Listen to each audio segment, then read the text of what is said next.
Now, day 2. We're going to go over the glute bridge like we did in the last video, but we're also going to go through the hip thrust. So, with the glute bridge, a number of things.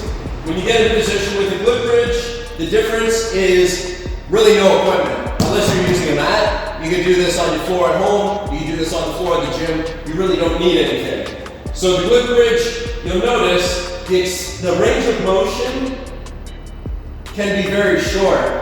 Pushing the hips up only goes that high, lowering your butt to the ground, that's such a short range of motion. So with this, you can increase the range of motion with another exercise, and that one, you'll need a bench. With the bench, you can now do the hip thrust. So with the hip thrust, very similar. The feet are going to be pretty close, but when you're in the top position, your shin should be vertical. Not too far away, not too close. If your feet are too close, you're going to be pushing from the toes and feeling a lot more in the quads.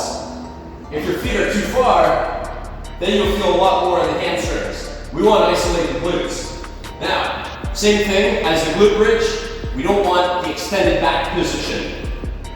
Like this, if you're looking at the ceiling, then you're not going to feel it in the glutes as much. You'll feel it a lot in the lower back. Roll the head and shoulders forward, and as you push the hips up, now I can feel it burning in the glutes. That's taking all the pressure off the lower back.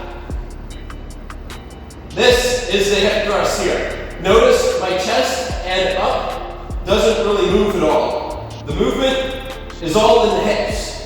That way the glutes are getting hit. So for the position on the glute bridge, you want to make sure you're really on there.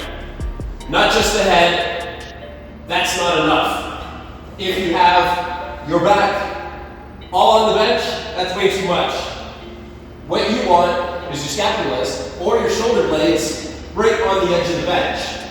Get really tight against the bench, and then you're ready to do your thing. Remember, the chest stays up, but it stays in the same position. Shoulders rolled forward, and this is the hip thrust.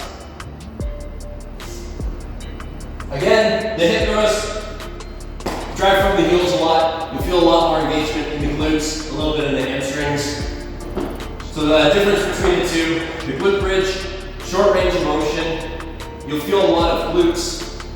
You get a good contraction at the top position, but also you're going to have a good contraction in the top position of the hip thrust.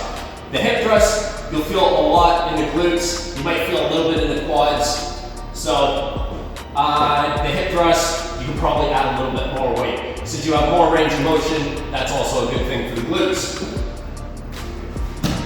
Now, one of the choices is bench height for the hip thrust. You don't have to use a bench. You can use your ottoman at home. You can use those blocks that you see at the gym where you can stack up those steps. Now, to pick the height for the hip thrust, what you want is something about 3/4 up your shin. So, about halfway up the shin is fine. Anything that's really close to your knee, or at the knee, or even taller than the knee is not wanted. In that case, we're going to pick something about 3/4 of the way up the shin. For me, this is perfect. If you have a shorter torso, this might not be perfect, it'll be a little bit too tall. Somebody with a longer torso, therefore, gets a taller bench.